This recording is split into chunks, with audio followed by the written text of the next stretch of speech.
hogar y cada hermano. Tú conoces la necesidad, la deficiencia de cada uno de nosotros, pero tú tienes los recursos abundantes para suplir todas nuestras necesidades. Míranos a cada uno, Señor, de manera individual y ayúdanos a entender tu palabra. Toda obra maligna la deshacemos en el nombre de Jesús. Todo entretenimiento, todo lo que puede impedir tu atención, Señor, quítalo. Y permite que dediquemos este tiempo a tu gloria y alimentar nuestra alma y nuestro espíritu con lo que tú tienes para nosotros. Yo sé que estás aquí, Señor. Aleluya. Siento tu caminar. Te mueves entre nosotros, Señor. Y nosotros estamos agradecidos. En el nombre de Jesús. Abran sus Biblias en Apocalipsis, capítulo 3, versículos 10 y 11. Leemos en el nombre del Padre, del Hijo y del Espíritu Santo. Por cuanto has guardado la palabra de mi paciencia, yo también te guardaré de la hora de la prueba que ha de venir sobre el mundo entero para probar a los que moran sobre la tierra. He aquí yo vengo pronto, retén lo que tienes para que ninguno tome tu corona. Amén, amén. Pueden acomodarse. Gloria a Dios.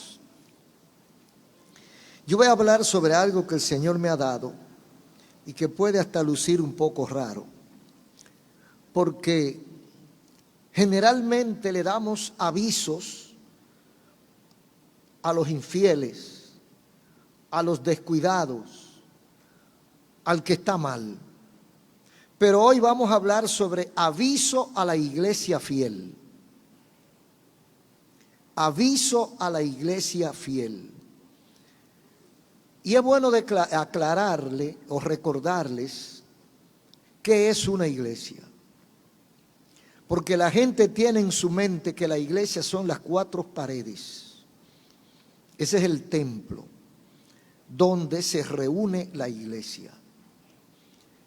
Cuando Saulo de Tarso salía a perseguir la iglesia, no era la casa, era a la gente que se juntaba dentro de esas casas, que en algunos países le llaman casa culto. La iglesia es el conjunto de personas, la comunidad, unida por el vínculo de la fe, el grupo de fe que se reúne para rendir culto al Dios que cree. No necesariamente tiene que ser evangélica, no necesariamente tiene que ser católica, no necesariamente tiene que ser lo que nosotros conocemos, sino un grupo de personas que se reúne a rendir culto a su divinidad. Ya eso se constituye en una iglesia. En el Antiguo Testamento no existe la palabra iglesia. Lo más próximo es tabernáculo o santuario. Santuario es el lugar donde el ministro, el sacerdote, subía a oficiar el culto. Pero el tabernáculo era donde se reunían los creyentes, los adoradores de Jehová. Es lo más cerca. La palabra iglesia aparece en el Nuevo Testamento. Y parece que el primero que la usó fue Cristo. Cuando dice en Lucas 16, 17, edificaré mi iglesia y las puertas del infierno no prevalecerán contra ella. Ya ahí el Señor está dando una connotación de lo que significa iglesia. Son los seres humanos que se reúnen para adorar a Dios. Esa es la iglesia en el Nuevo Testamento. Por lo tanto, la iglesia puede estar en diferentes lugares. Ahora mismo hay una iglesia que se reúne aquí en Santo Domingo Norte. pero en cada lugar donde hay un grupo de adoradores, aquí mismo en esta provincia de Santo Domingo, en el Distrito Nacional, en Santiago, en San Francisco, en Higüey, La Romana, donde están reunidos los creyentes, esas son iglesias que le sirven al Señor. Porque hay otras definiciones. Hay iglesia invisible, hay iglesia universal. Cuando decimos invisible, estamos hablando del conjunto general de la iglesia, que está aquí, que está allí, que está allá y que está en todas partes, que es la misma iglesia universal, la iglesia con la cual el Señor trata. Porque cuando la Biblia habla de la iglesia, no está hablando de la iglesia tal que se reúne en la charla de Gol. Está hablando de la iglesia en sentido general, de todos los creyentes. Hay una iglesia que es la institucional, lo jurídico, lo que está frente al Estado, lo que la gente conoce. Ahí hay una iglesia, dice la gente. Porque hay una institución con la legalización del Estado que se reúne a adorar a Dios. Esa es la iglesia institucional. Está la iglesia local, que es cada uno de los grupos que se reúne. Pero hay otros dos tipos de iglesia. Está la iglesia falsa y la iglesia verdadera. Ya esto tiene que ver con la Biblia, tiene que ver con la doctrina, porque lo falso es lo que se aparta de la verdad. Y la iglesia verdadera es la que camina y funciona de acuerdo a lo que dice la palabra de Dios. Además está la iglesia infiel, la iglesia infiel, el conjunto de creyentes que no hace, que no respeta los mandatos de Dios. Eso constituye una iglesia, pero una iglesia fiel que viene siendo la misma iglesia falsa.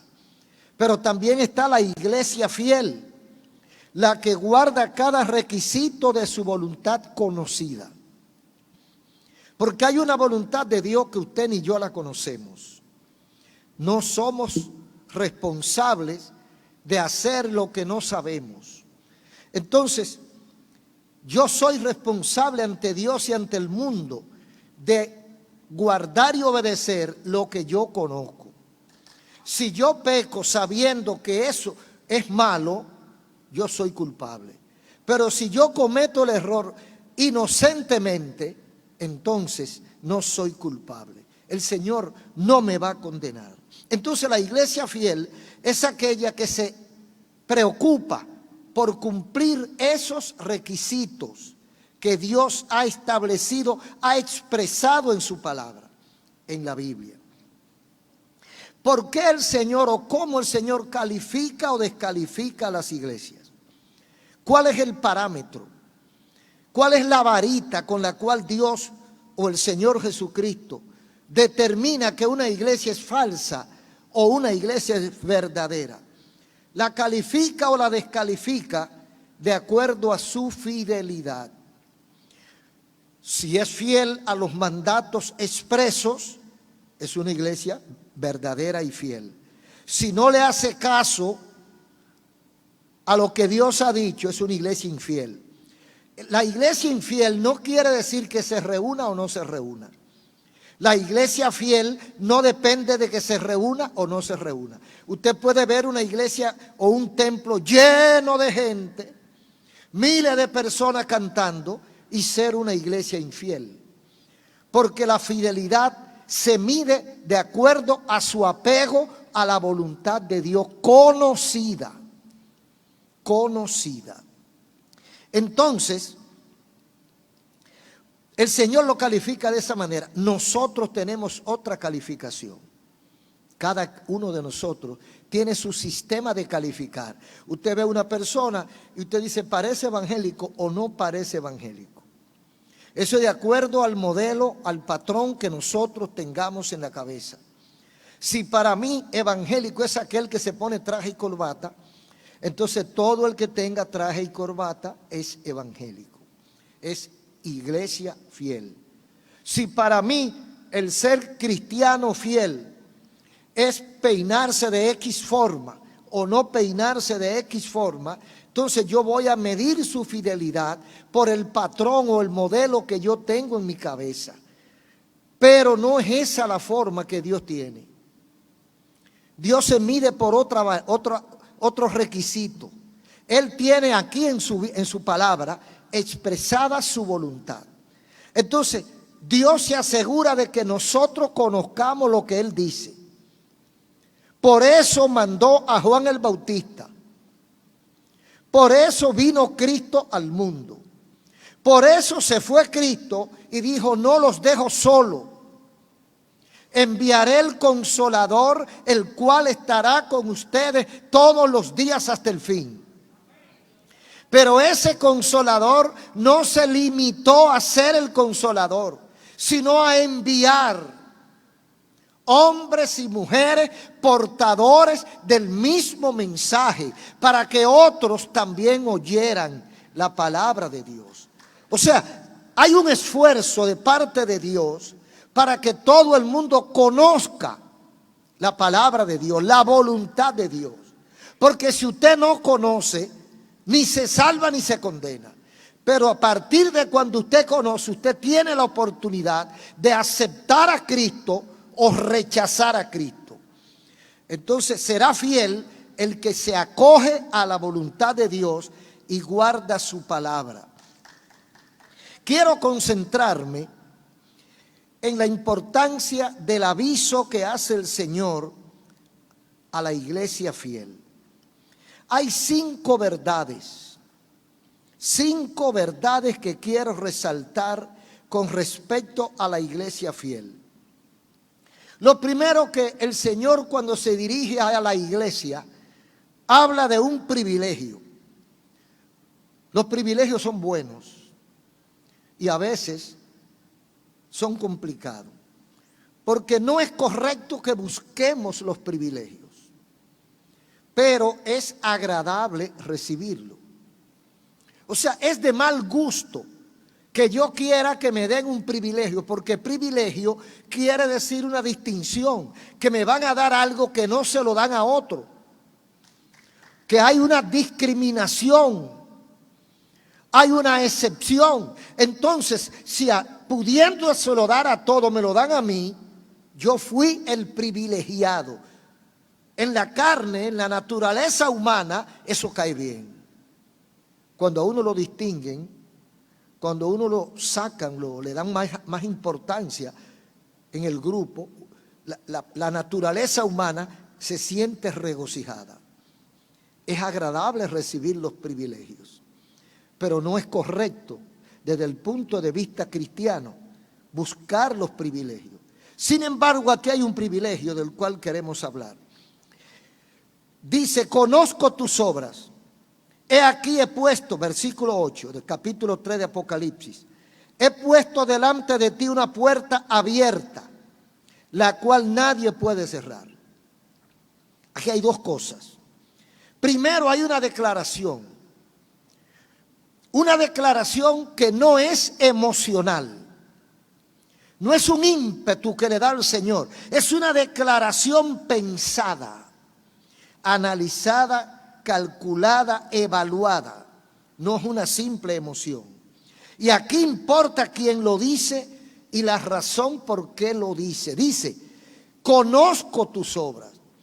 Más adelante hay un privilegio, pero este privilegio está sustentado. Dice: conozco tus obras. Cuando dice el Señor: conozco tus obras, es porque había pasado un tiempo analizando el caso. O sea, yo sé cómo tú reaccionas, yo sé cómo tú vives, yo sé lo que tú haces, yo sé lo que tú no haces, yo sé lo que tú haces en bien de la gente, a espaldas de la gente, en bien de Dios, en contra de Dios, a espaldas de Dios. Yo te conozco. Hermano, hay alguien que nos conoce. No nos vamos a salir con la nuestra. Cuando el Señor da o quita algo, lo hace en base a un conocimiento total. Dios no castiga al inocente, ni deja de bendecir al hijo que le ama. El Señor le dice a los hermanos de Filadelfia, que es de la iglesia que estamos hablando: conozco tus obras. Dile a los hermanos de Filadelfia que yo conozco sus obras. En la República Dominicana y en otros países decimos: conozco al cojo sentado y al ciego durmiendo. O sea, no me venga con cuentos, no me venga con historias, que te conozco sin hablar. Yo no sé lo que yo no sé lo que te pasó, pero sé lo que me vas a decir, porque te conozco. Y es así. Hay personas que usted la conoce también, que usted sabe la reacción ante cada circunstancia. ¿Cuál es la reacción de esa persona? Porque lo conoce. Entonces el Señor le dice a estos hermanos: conozco las obras de ustedes, lo que ustedes hacen. No le pasamos desapercibidos al Señor. Todo lo que yo hago en mi casa o en la iglesia, en el trabajo o en la calle, ay de nosotros que creamos que vamos a engañar a Dios. Con razón dijo Pablo: Dios no puede ser burlado. Todo lo que el hombre siembra, eso cosecha. Entonces, cuando Dios me dice que me conoce, me está diciendo: no me puedes engañar. Sé para lo que tú das. Sé que tú no haces lo que tienes que hacer porque no quieres, porque te conozco. Señor, no tuve tiempo de orar. Yo te conozco. Es que no te gusta orar. Señor, yo le contesté mal a la hermana fulana, la ofendí, no fue mi intención. Y dice el Señor: te conozco. Ahora quieres engañarme. Yo sé que tú pensaste bien lo que le ibas a decir a la hermana y lo hiciste con el propósito deliberado de ofender. Te conozco. Entonces no podemos venir ante Dios con cuentos. Porque hay gente que dice: no, porque Dios sabe. Sí, Dios sabe. Dios sabe que tú no hiciste lo que debiste hacer porque no quisiste. Porque tú tienes fuerza que te sobran para haber hecho lo que Dios te dijo y tú no lo hiciste. Entonces, cuando Dios dice que nos conoce, esto como que nos mete entre la espada y la pared. Porque no podemos venir con cuentos ante Dios. ¿Qué es lo que Dios conoce? Nuestras obras, nuestro trajinar, nuestro caminar. Dios me conoce cuando estoy en la iglesia, pero también me conoce cuando estoy en casa. Me conoce cuando estoy en mi trabajo. Me conoce cuando estoy en la calle, cuando estoy en el parque o cuando estoy fuera de mi país. Dios me conoce y sabe lo que yo hago y por qué lo hago. Entonces, después que Dios le dice a estos hermanos que los conoce, entonces le dice: sin embargo, conociéndolo como los conozco, he dejado delante de ti una puerta abierta, la cual nadie puede cerrar. ¿Qué idea nos llega a nosotros cuando Dios me dice: Ezequiel, te he dejado una puerta abierta? Ana, Zoila, Fátima, Juan, Ramón, he dejado una puerta abierta entre tú y yo que nadie puede cerrar. Aleluya. Esa puerta no se le deja abierta a cualquiera, porque cualquiera puede darle un mal uso. Esa puerta se le deja abierta a alguien a quien yo conozco. Por eso lo primero que dice: conozco tus obras. Sé que puedo dejar miles de dólares en el piso y a ti no se te va a pegar ni una papeleta. Sé que tú no sales a hablar lo que no tienes que decir. Yo te conozco y sé que no eres chismoso. Puedo hablar delante de ti. Sé que no eres mentiroso. Por eso dejo la puerta abierta. Aleluya. Eso significa confianza. Eso significa respaldo. Eso significa apoyo, integridad. No tengo nada que esconder a esta persona. Le puedo dar acceso libre y permanente. El Señor le dice a los hermanos de Filadelfia que había dejado la puerta abierta para que ellos entraran a su presencia, hablaran con Dios, etcétera, espiritualmente hablando. Entonces, conozco tus obras y he puesto delante de ti una puerta, la cual nadie absolutamente la puede cerrar. Porque no deja de aparecer quienes la quieran cerrar. Sí, porque hay alguien que dice, pero Dios como que te ha bendecido mucho a ti. Y tratan de indisponernos con Dios. Señor, ¿y tú no ves que yo oro más que Él? Señor, ¿y tú no ves que yo ayuno más que esa persona? Y entonces tú lo bendices a él o a ella más que a mí. En otras palabras, tú eres injusto. O sea, no falta alguien en la iglesia, en el pueblo de Dios o fuera del pueblo de Dios, que se antoje de que su vida está más consagrada a Dios que la del otro hermano. Y que si Dios bendice a aquel, con mayor razón debe bendecirlo a él. El problema es que quien califica eso es Dios. Entonces, si Dios dejó la puerta cerrada para ti y la dejó abierta para mí, trata de hablar con Él y dile que por qué no te abre la puerta a ti también. Pero Él sabe por qué lo hace. Él tiene confianza en estos hermanos, en esta iglesia, y le deja la puerta abierta para que ellos entren y ellos salgan sin problema. Ahora, ¿por qué? La segunda verdad es que hay un reconocimiento. Versículo 8, segunda parte. ¿Por qué Dios deja la puerta abierta a los hermanos de Filadelfia? Dice, porque ha guardado mi palabra y no has negado mi nombre. Dos razones expresa aquí el Señor. Ha guardado mi palabra, o sea, mis mandamientos. Has guardado mis verdades.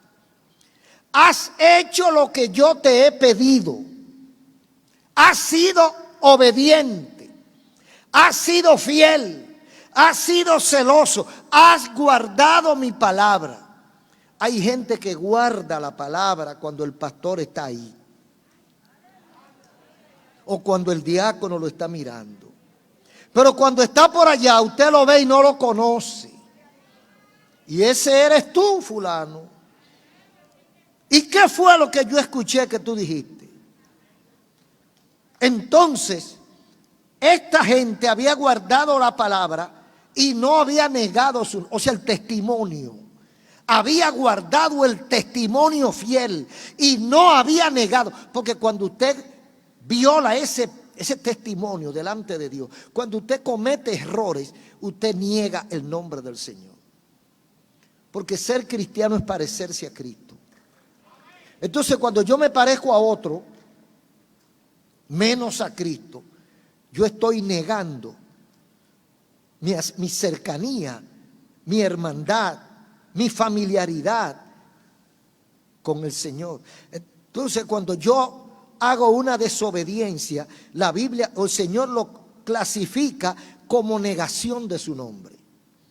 Si usted se comporta indebidamente como cristiano, el Señor lo interpreta como negación de su verdad. Eso es lo que está diciendo. Pero esta gente habían guardado la palabra, la doctrina, la enseñanza de Jesucristo. Habían guardado esa palabra y no habían negado el nombre de Jesús. En eso consiste nuestra fidelidad.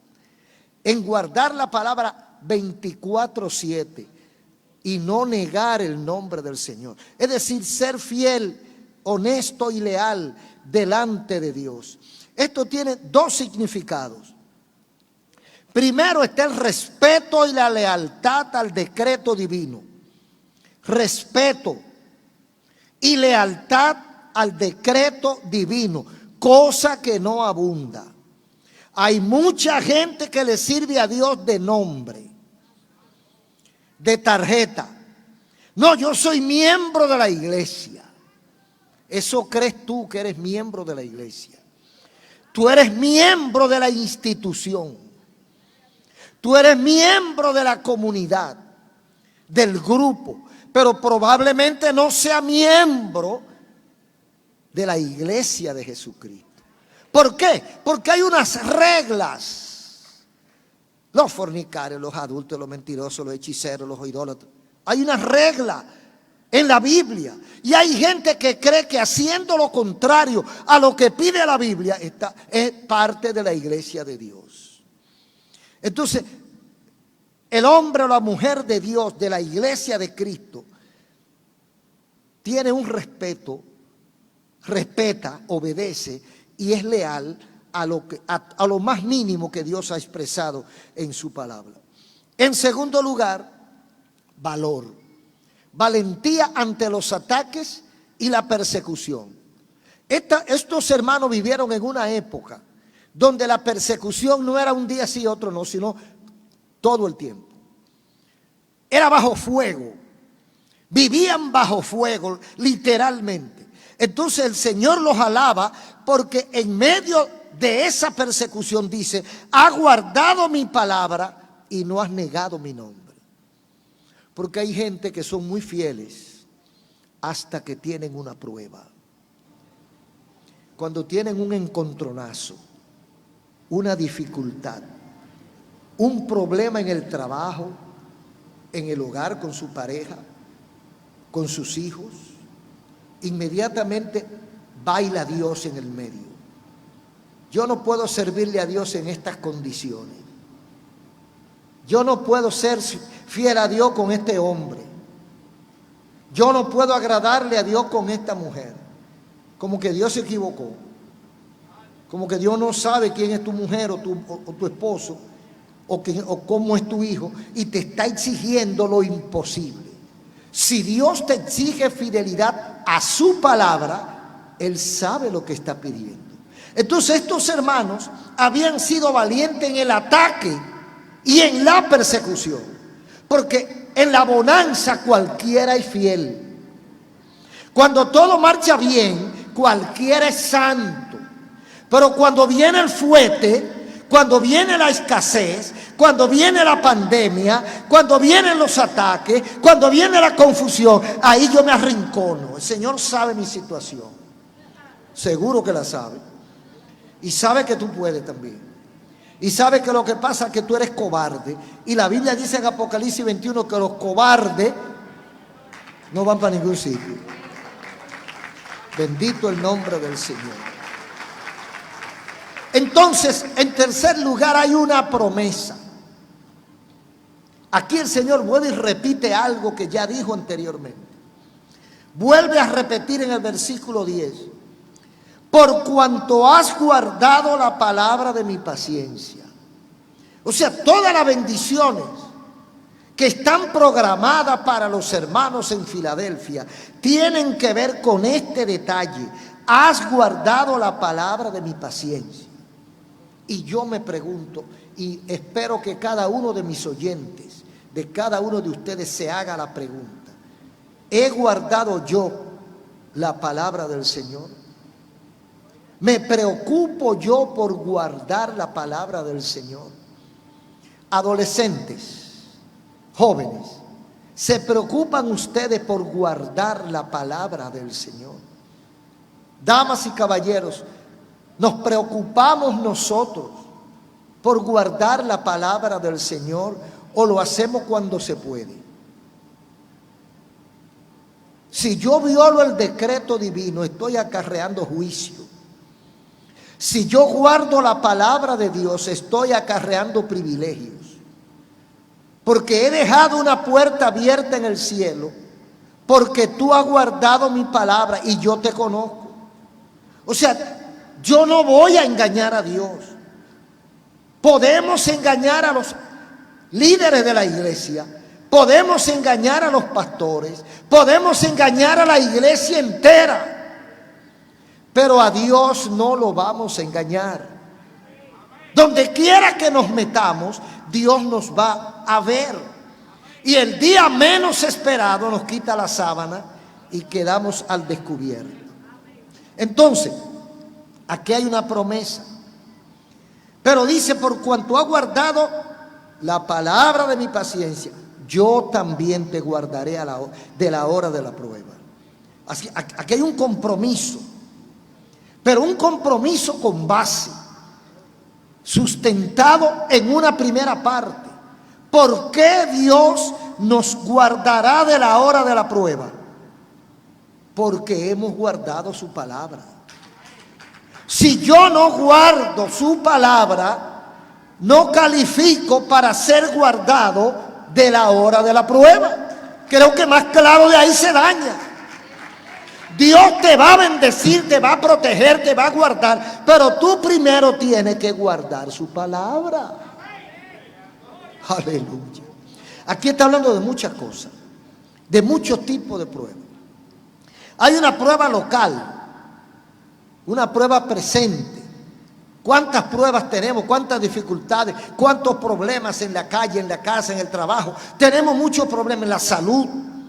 Dios dice que me va a guardar de la hora de la prueba que ha de venir sobre el mundo. Pero la mayor aplicación de este versículo está a la iglesia en sentido general. Hay una doctrina bíblica que le llaman la doctrina del rapto de la iglesia o del levantamiento de la iglesia. Llegará un tiempo cuando las pruebas, las crisis, no serán como las que nosotros conocemos. Si usted lee Apocalipsis, se lee las 7 plagas, las 7 copas, la ira de Dios, y usted va a encontrar una cantidad de castigos que lo que pasaron en Egipto le quedan chiquitos. Las 10 plagas de Egipto le quedan chiquitos. Los ríos convertidos en sangre, pájaros, ranas saliendo de los ríos y de donde quiera que hay agua, nacidos y llagas, el sol que quema y que mata, no hay agua, toda agua está amarga. La gente querrá morirse, pero la muerte huirá de ellos. No aguantarán el fuete y querrán morirse, pero la muerte huirá de ellos. De esa prueba, la cual el mundo nunca la ha visto y que está en Apocalipsis, de esa prueba Dios va a librar a su pueblo. A su pueblo. ¿Pero cuál pueblo? Al pueblo que guarda su palabra. Dice, yo también te guardaré de la hora de la prueba que ha de venir sobre el mundo entero. Está muy claro esto. Sobre el mundo entero para probar a los que moran sobre la tierra. Esto abarca el presente y abarca el futuro. Pero yo te voy a guardar. ¿A quién? A la iglesia. ¿A qué iglesia? A la que ha guardado su palabra. No a los que están en la iglesia por llenar un asiento. No a los que van a la iglesia para que fulano o fulana lo vea. No a los que están haciendo un allante.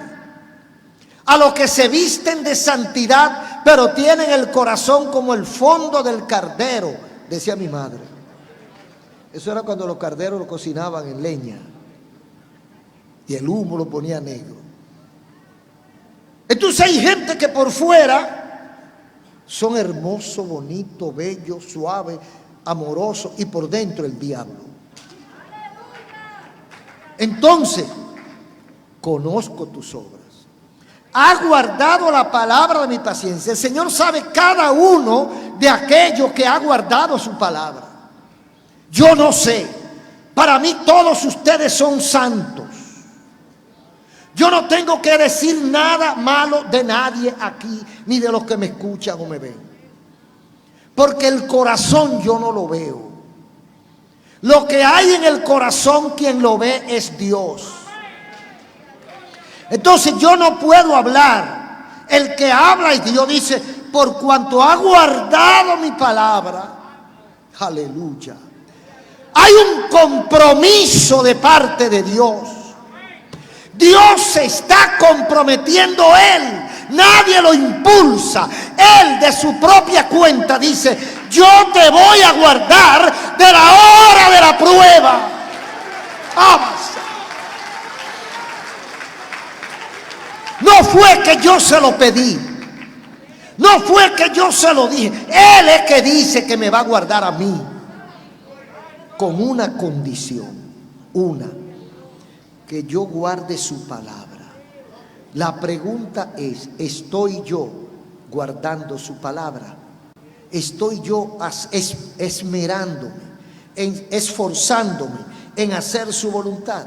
¿O la hago cuando me acuerdo y me acuerdo cuando me conviene? Porque hay gente que se sabe en la palabra de Dios, pero la aplican cuando les parece. La cuarta verdad es una advertencia. Dice el versículo 11, capítulo 3 de Apocalipsis: he aquí yo vengo pronto. Retén lo que tienes para que ninguno tome tu corona. ¿Sabe a quién es que le está diciendo eso? A la misma gente.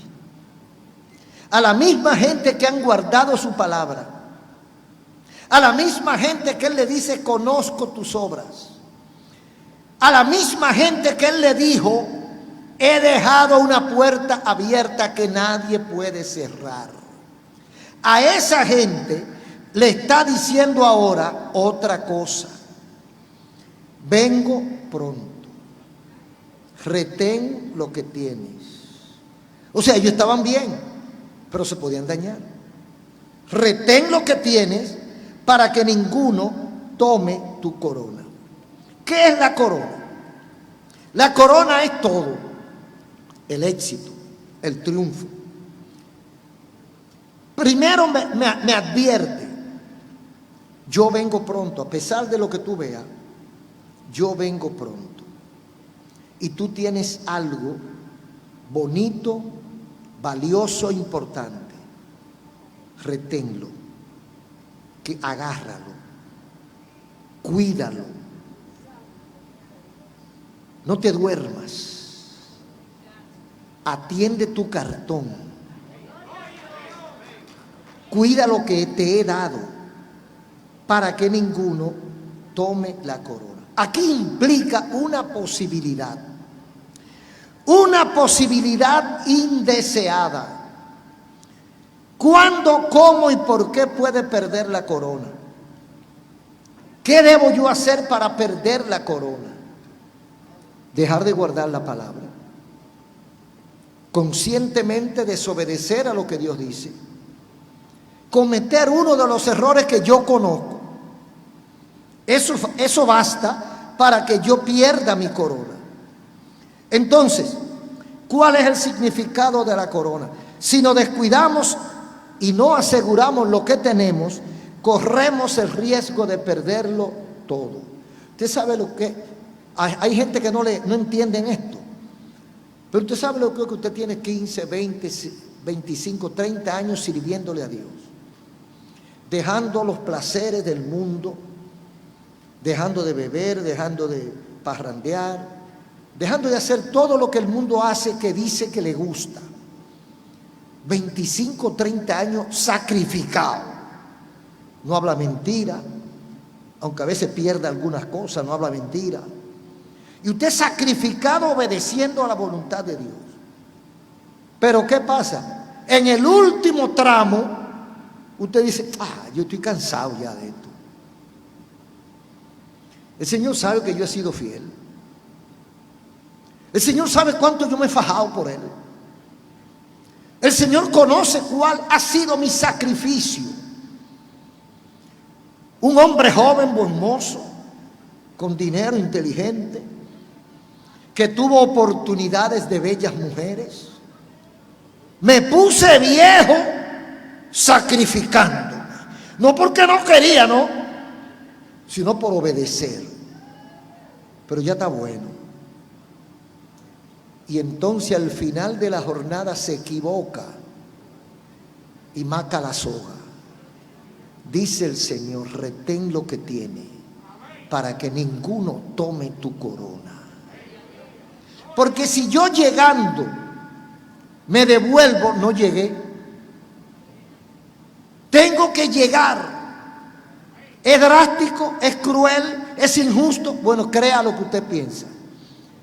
Pero es la Biblia que dice, retén lo que tienes para que ninguno tome tu corona. Aquí entran otras cosas. ¿A quién se la van a dar? Porque dice que nadie tome tu corona. Entonces, ¿cuándo yo pierdo mi corona? Cuando dejo de ser fiel. Sí, no, pero ¿a quién le está diciendo eso? Le está diciendo eso a la misma iglesia que ya condecoró. A la iglesia que dijo, te conozco y he dejado una puerta abierta. Le está diciendo, vengo pronto. Esto es un aviso. Esto es una advertencia. Eso quiere decir, no nos durmamos en nuestros laureles. Nadie está seguro. Ni viejo, ni joven, ni hombre, ni mujer. Tenemos que asegurarnos. El día más claro llueve, dice la gente. Entonces usted puede ser un santo que está agarrando el cielo con las manos. Manténgase agarrándolo. Y no se descuide porque lo arrancan de ahí y lo tiran para abajo. Esa iglesia, Dios le dice, tienes una corona.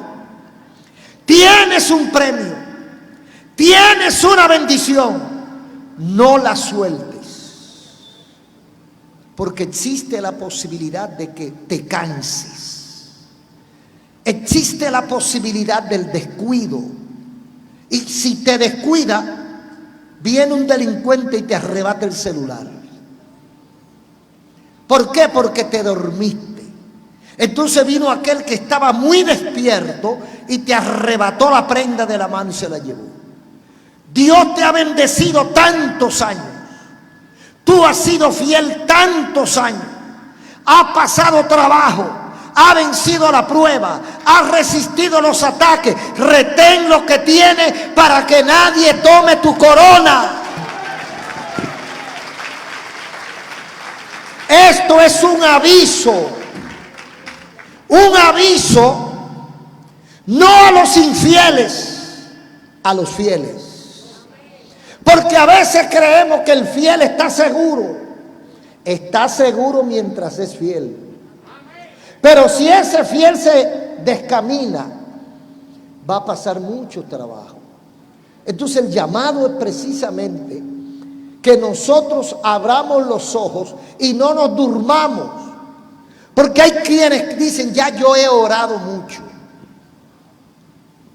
ya yo he vigilado mucho, yo he ayunado, yo he leído la Biblia, yo he ido mucho a la iglesia, ya está bueno, yo puedo quedarme rezagado, ya yo puedo ver el culto virtual, ya no es necesario congregarse, mientras dice la Biblia, no dejando de congregarnos.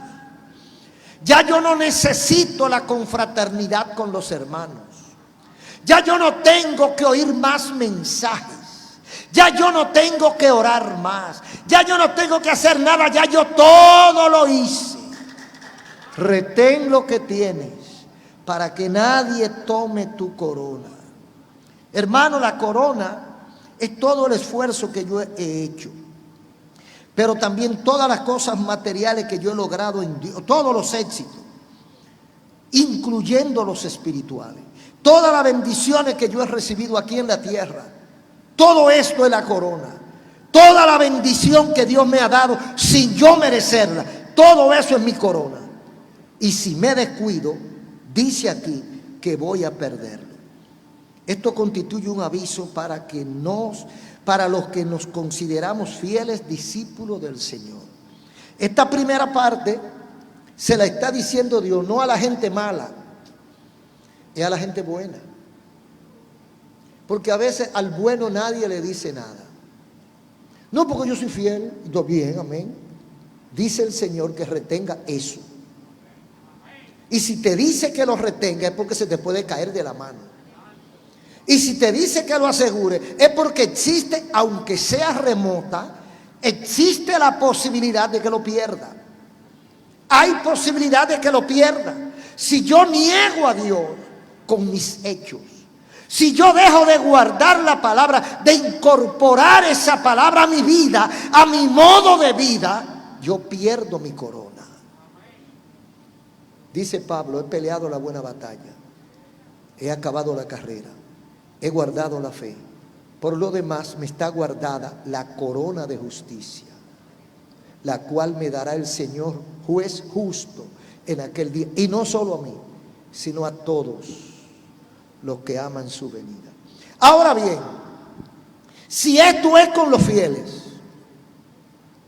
si esto es con los que están haciendo el sacrificio por estar en la casa de Dios, dejando de hacer otras cosas, si Dios le habla tan duro a gente que ora, que ayuna, que obedece, que se humilla, que pide perdón, que trata de agradar a Dios, si Dios exige a esa gente eso, ¿qué será con nosotros? ¿Sabe lo que dice Pedro? 4:18. Si el justo con dificultad se salva, aleluya, ¿qué será del impío y pecador? Si nosotros que estamos luchando contra la carne y contra el diablo y contra el mundo, si nosotros que nos sacrificamos por hacer la voluntad de Dios, tenemos que asegurarnos, ¿qué será lo que andan en el mundo haciendo lo que le da la gana? Si nosotros tenemos que apretarnos la correa, díganme usted los otros, bienaventurado eres, amigo que me escucha, que tienes la oportunidad de oír la voz de Dios. Bienaventurado eres que tienes la oportunidad de abrir los ojos y los oídos y enderezar tu camino antes que sea tarde. Porque Dios nos ha abierto esa puerta para que todos nosotros, todo el que quiera, sea salvo y no sea condenado. Este es un aviso a la iglesia fiel, un aviso a los fieles que son los que están dentro del pueblo de Dios, y un aviso a los infieles, a los que todavía no han comenzado a ser fiel, para que sepan que si este grupo que está aquí esforzándose por agradar a Dios, se le habla así, ustedes, ¿qué esperan? ¿Qué espera usted de Dios? Si nosotros tenemos que estar revisando a cada instante y apretando todas las tuercas que están flojas para que no se nos salga el motor de arranque por ahí. Si nosotros tenemos que estar haciendo esfuerzos para agradar a Dios, ¿qué será de aquel que nunca lo ha hecho y que solamente vive para sus deseos carnales? Creo que deberían hacer un esfuerzo mayor y acercar su vida a Cristo. Esto es un aviso, simplemente un aviso. Retén lo que tienes, el privilegio que tienes, la bendición que tienes, el don que tienes. Agárralo con uña y diente para que otro no tome tu corona, porque te quitan y se sientan y ya. Y cuando tú vuelves, ya la silla está llena porque fuiste a villa. Un aplauso al Señor.